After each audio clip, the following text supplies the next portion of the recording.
단풍이 1년 중에서 가장 아름답게 불 들고 산으로 들러 이렇게 많이 나가서 휴식을 취하는 이런 계절입니다. 우리가 산과 들로 나갈 때 걸으면서 산에 오르면서 이렇게 조금 숨이 차고 지치면 잠깐 멈춰서 또 쉬다가 올라가는데 아무 데서나 이렇게 잠깐 멈춰서 쉬지는 않지요. 뭔가 좀 단순히 앉아서 쉴 뿐만 아니라 뭔가 그곳에 그 위치에 꽃과 나무들도 아름답고 정경이 좀 아늑하면서 뭔가 좀 주위의 환경도 넓게 보일 수 있는 그러한 곳을 아마 자리 잡고서 우리의 그 휴식을 잠시 재충전해서 또 산을 목표지를 향해서 올라갈 것입니다. 우리가 이 성경 여행이라고 하는 것도 우리가 성경을 읽을 때 1년 중에 또 평생 우리가 신앙인으로서 하나님의 말씀을 읽는데 이것을 읽으면서 뭔가 우리에게 참으로 이렇게 이거다 라고 다가오는 그런 말씀을 대하는 경우가 있습니다. 그런 순간 우리는 빨간 펜으로 또는 나름대로 이렇게 줄을 그어서 표시하면서 또 하루 동안 지내면서 그 말씀을 기억하고 뭔가 마음의 기쁨과 흥분의 그런 마음을 가지고서 하루하루 순간순간을 살아가게 된다고 볼 수가 있겠습니다. 그 말씀의 그 맛을 아는 사람은 그 말씀의 맛, 신앙이 어느 정도 영적으로 성숙된 사람은 그 말씀을 알 것입니다. 우리는 예를 들어서 음식을 맛을 아무리 보지만은 이 음식이 도대체 맛있는 건지 맛이 없는 건지 제대로 요리를 한 건지 알지 못하지만은 요즘 한창 뜨는 그 무슨 백종원인가 그런 사람 보면은 뭐 살짝 근처에만 대도 그냥 이게 무슨 음식이고 요리를 제대로 했고 뭐 바삭하게 알더라고요. 우리 하나님의 말씀도 이렇게 그 맛을 갖다가 음미하게 되면은 하나님의 말씀이 얼마나 그리 단지요 꿀송이보다도 달더라. 그 말씀의 맛을 알고 깨달아서 날마다 그 말씀의 맛을 보면서 영적인 삶을 살아가는 것이 우리 성도들의 마땅한 바라고 생각이 드는 것입니다. 이제 여기 오늘 말씀은 특별히 우리가 이렇게 성경을 쭉 읽는 가운데 모든 말씀이 다 그렇지만 특별히 이 말씀에서 뭔가 영적인 휴식을 취하고 참으로 여기다 싶은 그런 마음이 들면서 그곳에 줄을 긋고 우리로 하여금 멈추게 합니다. 그것은 바로 우리가 읽은 말씀 25절의 시작을 보면 율법교사가 예수님에게 무엇을 하여야 영생을 얻으리까? 이렇게 질문을 하지 않습니까? 이제 마지막 부분에 보면 37절에서 예수님께서 답하시기를 자비를 베푼 자니이다. 가서 너도 이같이 하라. 이같이 자비를 베풀고 사랑을 실천하면 영생을 얻는다고 하는 것입니다. 우리가 물론 구원과 영생에 대해서 여러 가지로 신학자들도 얘기하고 목사님과 집근자들도 말을 많이 합니다. 그런데 그것이 비슷하면서도 약간 편파적인 그런 것도 있습니다. 도대체 믿음만 가지고 구원을 얻는 것인지 행함이 사람이 있어야 되는 것인지, 우리는 바울 사도의 말, 예수님의 제자들의 말, 구약 선지자들의 말 다 종합적으로 참고해야 할 뿐만 아니라 결론은 예수님의 그 말 한마디, 그것은 특별히 그래서 너무 중요하기 때문에 신약 복음서에서 그 빨간 글씨로 이렇게 되어 있는 것을 볼 수가 있습니다. 빨간 글씨, 가서 너도 이와 같이 하라. 우리가 하나님을 사랑하는, 자비를 베푸는 이런 일을 행할 때에 제일 처음에 율법교사가 질문한 어떻게 하면 영생을 얻을 수 있습니까? 이거에 대한 답이 예수님을 통해서 주어진다고 하는 것입니다. 그래서 우리는 이 시간 이 말씀을 전체적으로 볼 때 하나님 사랑과 이웃 사랑을 말하고 있는 것이고, 그 당시에 예수님께서 예를 들 것은 사마리아인이 강도 만난 길에 버려진 죽을 정도로 힘든 그런 사람을 제사장과 레위인들은 다 모르는 척하고 피해 지나갔지만 그것을 멈춰서 사랑과 자비를 베푼 그 사마리아인의 삶을 본받으라고 하라고 이렇게 말씀을 하고 계신데, 과연 우리는 한국인으로서 우리의 삶 가운데 하나님 사랑, 이웃 사랑을 어떻게 적용하고 실천하는 것이 이 사마리아 사람과 같은 그런 영생을 얻는 길인가, 우리는 그것을 적용해 보려고 합니다. 우선 하나님 사랑이라고 하는 것은 일순위적인 사랑이어야 합니다. 하나님 사랑은 참으로 넓고 무한하여서 우리가 그 하나님 사랑을 벗어나려고 아무리 피한들 세상 그 어느 곳에도 하나님 사랑을 피해서 숨을 만한 곳은 없다고 하는 것입니다.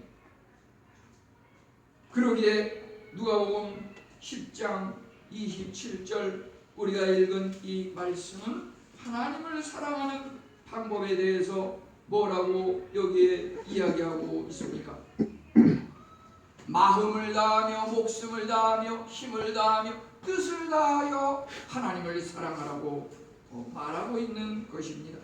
하나님을 가장 사랑하기 위해서 1순위적으로 최우선 순위로 우리는 하나님을 사랑하기 위해서 노력해야 한다고 하는 것입니다.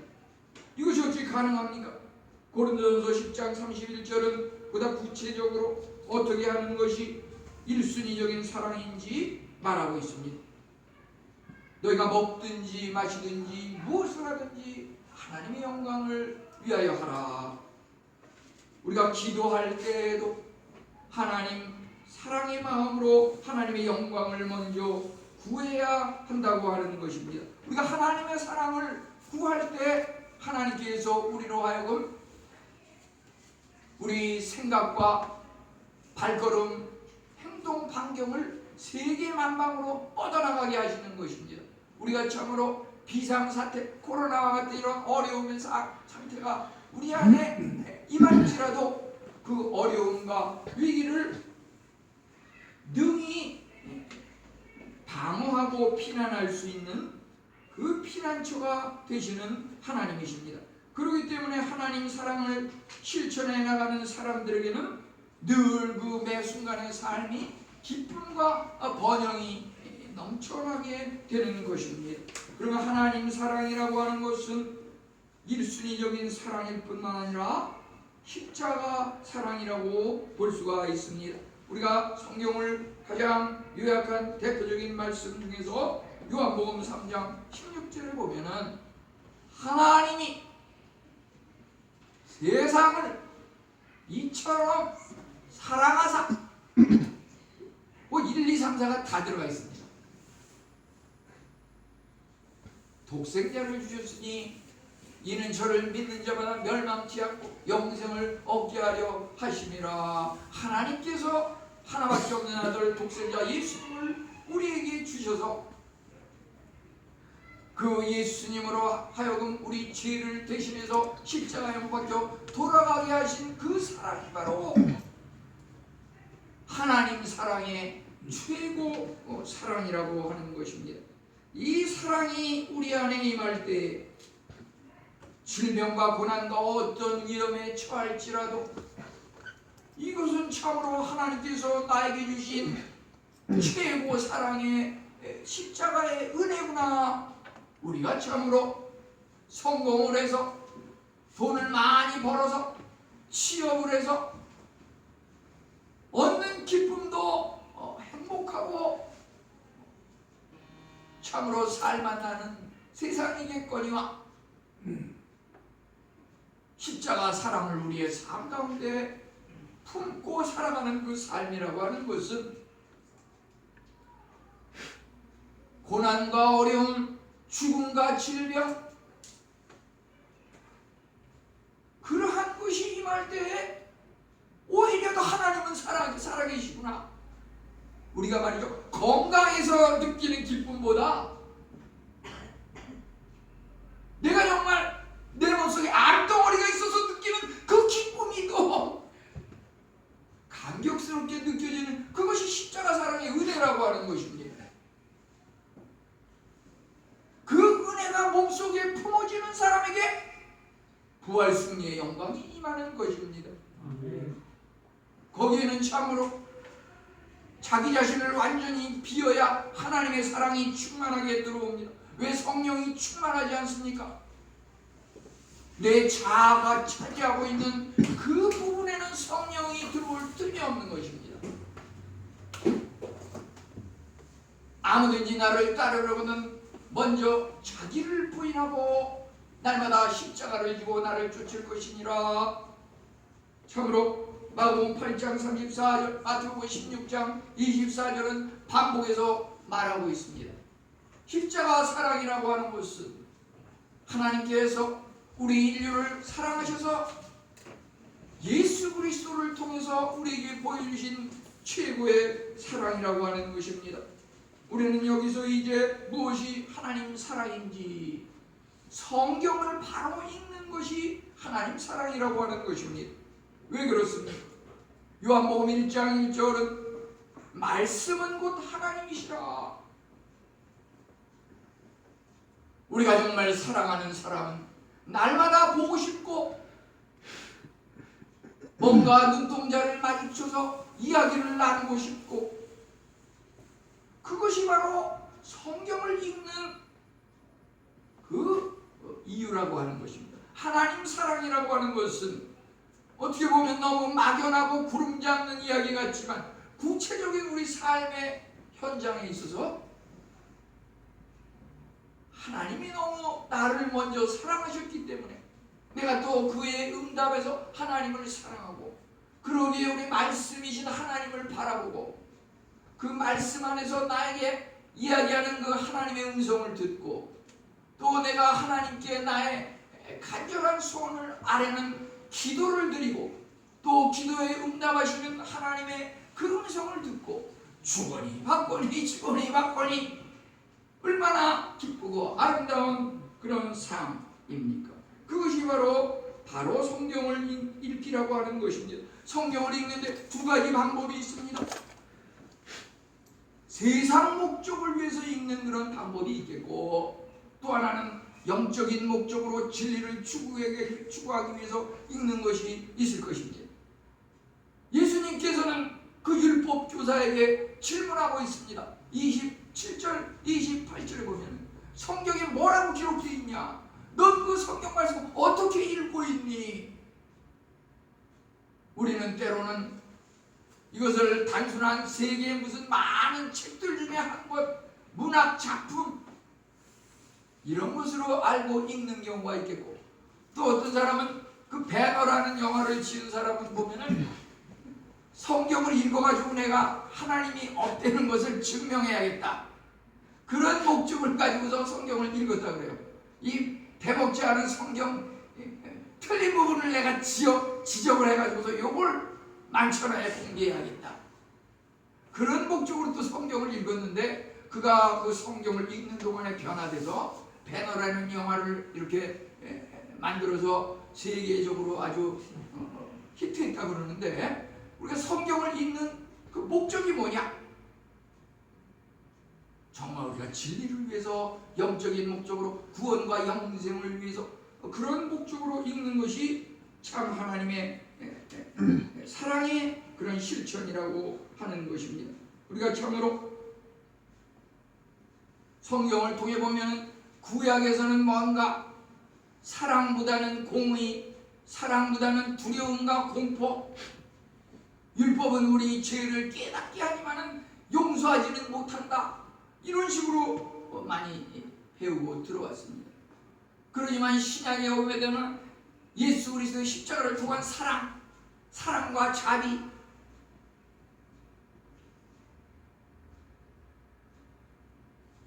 그런데 이것이 그 한계가 있다고 하는 것입니다. 저는 가면 갈수록 깨닫는 것은 신약과 구약을 볼 때 통전적인 그런 관점을 가지고 말씀을 대해야 한다고 하는 것입니다. 통전적 신앙관이라고 하는 것, 통전적 성경 읽기라고 하는 것. 구약에서 신약을 보고 신약에서 구약을 보고, 이 신약 말씀이 말이죠, 얼마나 많은 내용들이 구약에서 인용해가지고 나오는 내용인지 알 수가 없어요.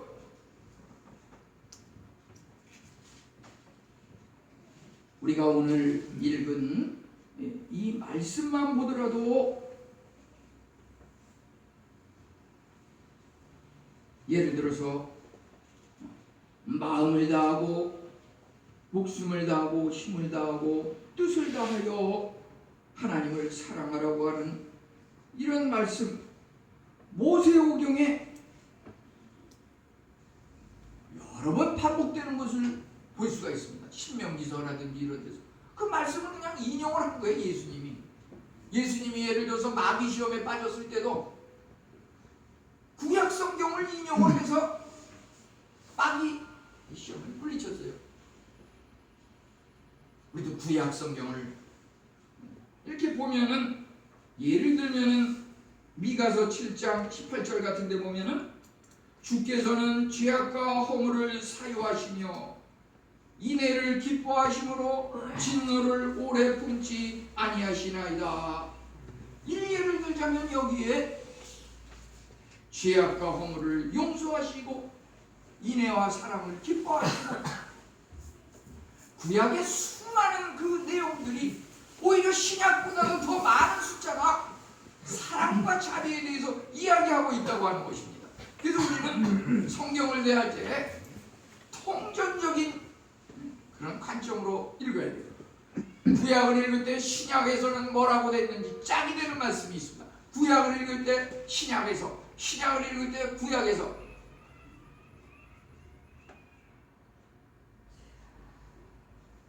또 구약을 구약으로, 신약을 신약으로, 성경으로 해석하는 것이 중요합니다. 우리 간혹 보면은 이 성경 말씀을 이렇게 뭘 이렇게 해서 은혜 받은 걸 적으면 그걸 이제 성경으로 해석하면서 은혜를 받아야 되는데, 그걸 자꾸 우리는 기독교인인데 무슨 이상한 세계의 문학적인 어떤 철학자가 이야기하는 그 사상을 거기에다 대입해가지고 은혜를 받으려고 하는 그런 것은 약간 조심해야 됩니다. 우리가 성경은 성경으로 해석하면서 거기에서 은혜를 나눠야 됩니다. 성경을 바로 읽기라고 하는 것, 우리가 유념해야 할 것입니다. 그러면 이웃사랑이라고 하는 것에 대해서 보면은, 이웃사랑이라고 하는 것은 하나님은 사랑이시라, 먼저 하나님께서 우리를 사랑하셨다고 하는 것입니다. 우리가 부부간에 결혼을 하면은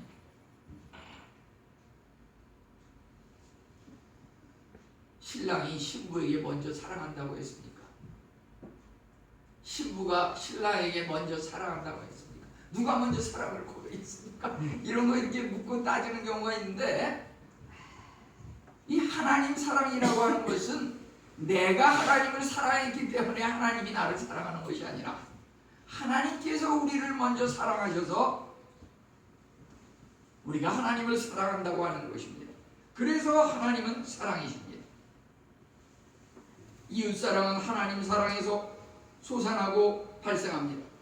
하나님 사랑이 기초가 되고 출발에 깔려있지 않다고 하면은 이 세상에 그 어떤 형제 간의 사랑, 자매 간의 사랑, 부부 간의 사랑, 그 모든 사랑이 헛되고 위선적이라고 하는 일시적인 것이라고 하는 것입니다. 우리 기독교인은 그러기 때문에 반드시 기독교인과의 배필을 만나서 결혼하면 좋고, 만약에 그것이 이루어지지 않았다고 하면은 일평생 그것을 위해서 기도하고 배우자의 그 신앙과 회심을 위해서 기도하며 노력해야 할 것입니다. 우리가 주기도문 하나를 보더라도 주기도문이라고 하는 것은 개인적인 그런 기도가 아닙니다. 그 주기도문을 이렇게 보게 되면 거기에는 나라고 하는 말은 한마디도 없습니다. 반면에 우리라고 하는 내용이 굉장히 많이 들어가 있습니다. 주기도문, 예수님께서 보여주신 그 기도의 그 표방 모델이라고 하는 것은 예수님 나를 어떻게 살려주세요, 예수님 나를 사랑 베풀게 해주세요, 그게 아니에요. 예수님께서 보여주신 기도의 모범은 우리 죄를 용서하시고 우리를 시험에 들지 말게 하시고 우리를 악에서 구원하시고, 이렇게 우리라는 말이 들어간 것은 그게 바로 이웃이라고 하는 것이다. 이웃사랑을 실천하는 그것이 올바른 하나님 사랑에 대한 응답이라고 하는 것입니다. 우리는 이제 위로는 하나님의 사랑을 먼저 사랑하신 그 사랑을 깨달아야겠으며, 그 사랑이 깨달아지는 만큼 우리는 옆으로 이웃을 사랑할 수가 있는 것입니다. 참으로 가로 세로 사랑과 가로 사랑이 만나는 그 중심점, 그곳에 참으로 최대의 사랑이 불타오른다고 생각이 듭니다. 하나님 사랑과 이웃 사랑, 그 만나는 그 십자가의 그 중심점, 거기에 참으로 영생과 구원이 있습니다. 이제 이것은 사회적 도덕성이 필요하겠습니다. 이웃사랑이라고 하는 것은 사회를 이끌고 규제하는 근본적인 진실이라고 하는 것입니다. 사회적 의무라고 하는 것, 그것은 국가에 대한 의무, 가족에 대한 의무, 우리 직장 동료에 대한, 또는 먼 곳에 낯선 곳에 여행을 했을 때 거기서 만나는 사람들에 대한 그 관계, 거기가 전부 사랑의 처소고 대상이라고 하는 것입니다. 우선 1차적으로 이웃을 사랑하라고 하는 말은 우리 가정에서 배우자를 사랑하고 자녀를 사랑하라고 하는 것, 자녀는 또 부모를 사랑하라고 하는 것, 직장 동료 간에 서로 사랑하라고 하는 것, 낯선 여행지에 갔을 때 그곳에서 참으로 어렵고 힘든 사람을 볼 때 그를 위해서 사마리아 사람이 보인 것 같은 그 사랑을 실천하라고 하는 것입니다.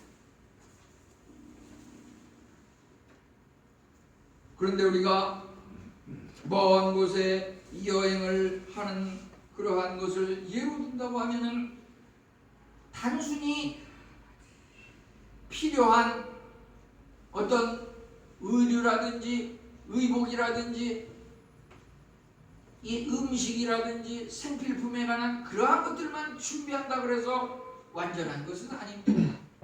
우리는 거기에 꼭 빠뜨리지 않아야 될 것은 도덕성이라고 하는 것을 꼭 함께 준비해 가지고 와야 되는 것입니다. 나라마다 조금 그 도덕의 기준이 달라요.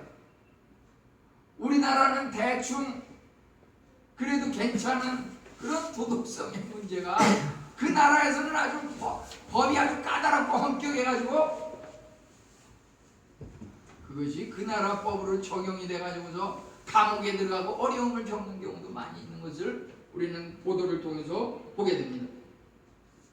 그래서 그런 도덕성에 관한 것도 우리가 늘 겸비해가지고서 행동에 조심을 해야 되는 것입니다. 사랑이라고 하는 것, 고린도전서 13장 13절에도 믿음, 소망, 사랑, 그 중에 제일은 사랑이라 이렇게 말하고 있습니다. 참으로 사랑을 하는 것은 쉽지 않습니다. 그렇지만 사랑이 어렵다고 하면은 의무로 그것을 행해야 한다고 하는 것입니다. 하나님께서 우리를 사랑하신 것은 우리도 그 사랑의 응답에서 의무로 사랑을 해야 된다고 하는 것입니다. 그것은 선택의 여지가 있는 것은 아닙니다. 그리스도인의 그 삶의 적용에 있어서 사랑은 필수 의무적인 책임사항이라고 하는 것입니다. 우리는 그것이 우리를 얽매이고 우리를 구속하고 하고 싶은 것들을 못하게 하는 것으로 거부 반응을 느낄 수도 있겠습니다. 그렇지만 그리스도인의 참 자유라고 하는 것은 우리에게 주어진 그 의무를 다할 때 거기서 참 자유가 느껴지는 것입니다. 그래서 그것이 바로 요한복음 8장 32절에 말하는 진리를 알지니 진리가 너희를 자유케 하리라. 하나님을 믿지 않는 사람들은 하나님을 믿으면 성경에 보면 하지 말라 그 어떻게 꼬박꼬박 지키면서 무슨 재미로 세상을 사느냐 그러지만 그 말씀은 내가 지키는 것이 아니라 우리 인간의 힘으로 스스로는 아무것도 지킬 수 없고 인간의 힘으로 하면 그저 깨어지고 부서지고 그것을 하나도 지킬 수 없기 때문에 모두가 실패 인생으로 끝나게 되겠지만은 우리 믿음의 성도들은 하나님께서 먼저 사랑하심으로 하나님께서 먼저 우리와 함께 하심으로 그 어려운 십계명들을 모두 지킬 수 있다고 하는 것입니다. 그래서 우리는 그 그리스도인으로서 그 의무 계명을 지키는 그 삶 속에서 지키면 지킬수록 구속을 당하면 당할수록 거기에 참 자유가 있다고 하는 것입니다.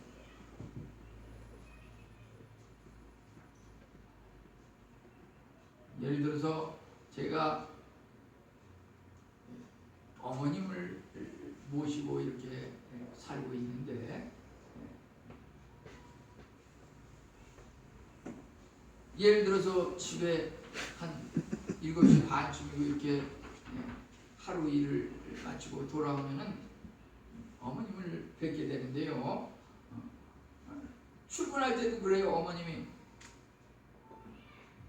오늘은 몇 시면 들어오겠구나 이렇게 말을 딱 이렇게 해놓으면 사실은 그 시간까지 너 꼭 들어와야 돼 이런 말이랑 마찬가지입니다. 뭐 이렇게 일주일 한 달 지내다 보면 뭐 어디 가서 머리를 식히고 외식이라도 하고 어디 들려서 조금 기분 전환이라도 하고 들어오고 싶지만 나갈 때 벌써 너 오늘 일찍 들어오는 날이구나 너 몇 시면 들어오겠구나 이렇게 얘기를 해놓으면 이거 그냥 아무 데도 못 가고 그냥 가고 싶은 데도 다 절제해가지고서 딱 들어와야 되는데 근데 그것이 지내고 보면은 구속이지만 한편으로는 이게 참 은혜인 거예요. 내가 그런 구속 속에서 살아가니까 무절제하고 타락하거나 몸을 망치는 그러한 것들로부터 다 절제당하는 가운데 참 여기서 하나님을 섬기고 믿음을 유지할 수 있는 자유함이 있구나 이런 것을 생각하게 되거든요. 그러면은 우리가 이웃을 사랑하는데 뭐가 이웃인지 그 범위를 알아야 또 이웃을 사랑할 거 아니겠습니까? 이웃의 범위라고 하는 것은 아까도 말씀드렸듯이 가정에서 만나는 식구들, 남편이 아내에게, 아내가 남편에게 그것이 우리가 이웃사랑을 실천해야 할 대상인 것이고, 자녀들 또 자매 형제들, 부모와 자녀 간에, 직장 동료들 간에, 또 교회와 일터에서 거리에서 만나는 사람들, 결국은 모든 우리가 만나는 사람들이 다 이웃이라고 하는 것입니다. 그들에게 우리는 마음을 다하고 목숨을 다하고 힘을 다하고 뜻을 다해서 그들 한 사람 한 사람을 하나님이라고 생각하고 하나님을 섬기듯이 섬기고 사랑해야 한다고 하는 것입니다. 그리스도인에게 있어서 그 이웃은 어떻게 보면 가까이 있는 사람을 이웃이라고 하는데, 거리적인 면에서 꼭 가깝다 그래서 이웃이고, 거리가 멀리 떨어져 있다 그래서 이웃이 아니고, 그게 아닙니다.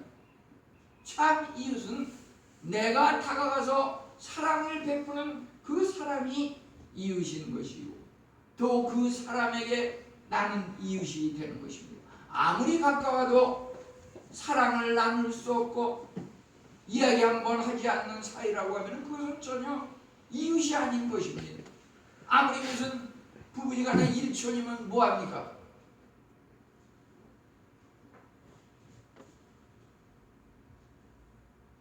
우리가 참으로 사마리아인이 여기서 보인 것은 반쯤 죽은 사람을 돌보는 것에 대해서 우리에게 큰 교훈을 주고 있습니다. 제사장과 레위인, 아무리 종교적으로 지식이 풍부하고 가르치는 위치에 있음들 뭐합니까? 그 강도 만나서 죽어가는 그 사람 앞에서 슬슬 피해서 이렇게 본체만 차고 지나갔다고 하는 것입니다. 반면에 사마리아 사람은 다가가서 아픈 상처를 어루만져 치료해주고 나중까지 돌보겠다는 그런 약속까지 하고서 이렇게 자비를 베푼 것을 볼 수 있습니다. 이러한 사마리아인의 그 사랑, 영생을 얻을 수 있는 이러한 것을 우리 삶 가운데 적용하게 되면은, 이 사마리아인의 사랑이라고 하는 것은 막연한 이론적인 사랑이라기보다 우리 삶에서 겪을 수 있는 실용적인 사랑의 한 예라고 볼 수가 있겠습니다. 실질적으로 우리 삶에서 보면은 불신자 중에서도 자선 사업을 많이 하는 사람이 있습니다. 또 신자고 믿음이 두터운데도 자선 사업을 전혀 안 하는 사람도 있습니다. 이것은 똑같은 두 개의 그 괴물단이라고 볼 수가 있겠습니다. 거기에 하나님 사랑의 정신이 들어가야 참다운 자선 사업이라고 하는 것입니다. 당시의 세리들과 바리새인들, 이들이 보기에 예수님은 뭔가 새로운 복음을 전파하고 있었습니다.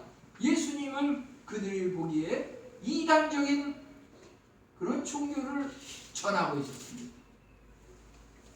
뭔가 그들이 생각하고 있는 그런 영생과 구원과 선에 대한 개념과는 전혀 다른 그런 면을 그들이 보았습니다. 제사장과 레위인의 그 생각하고 있는 복음이라고 하는 것은 이기심에서 나왔다고 하는 것입니다. 이기심에서. 전혀 이웃을 사랑하고 하나님을 사랑하는 것이 아니라 나만을 사랑하는, 우리가 아무리 기독교인이 하나님을 사랑하고 이웃을 사랑하라고 하지만 어떤 자기 개인에 관한 문제, 이권에 관한 문제가 닥치게 되면은 기독교인이고 비기독교인이고 그 다 팽개치고서 자기 이익을 추구하기 위해서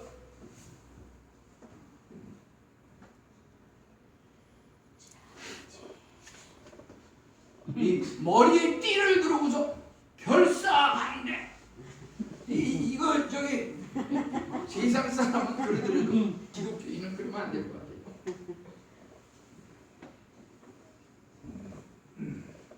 이 자선 사업이라고 하는 것은 국가와 교회의 연합과 발전을 위해서, 부흥을 위해서, 이것이 꼭 하나님 사랑 실천으로 교회가 세상의 빛과 소금으로 역할을 감당하는 그 모습을 보이는 예라고 할 수가 있겠습니다. 교회를 짓는 것, 가난한 자를 구제하고 죄를 추방하기 위해서 마약 퇴치 사업이라든지 여러 가지 이런 자선 사업과 관련된 것을 진행할 수가 있겠습니다. 이러한 것들이 하나님과 함께 행해질 경우 하나님께서 기뻐 받으시고 우리를 구원에 이르시게 한다고 하는 것입니다. 이와 같은 그 하나님 사랑과 이웃 사랑을 실천할 때 어떤 상급과 효과가 주어지는지 마지막으로 보게 되면요, 이러한 하나님 사랑과 이웃 사랑을 실천하는 자에게 죄악과 영적 파멸에서 빠져나오게 하신다고 하는 것입니다.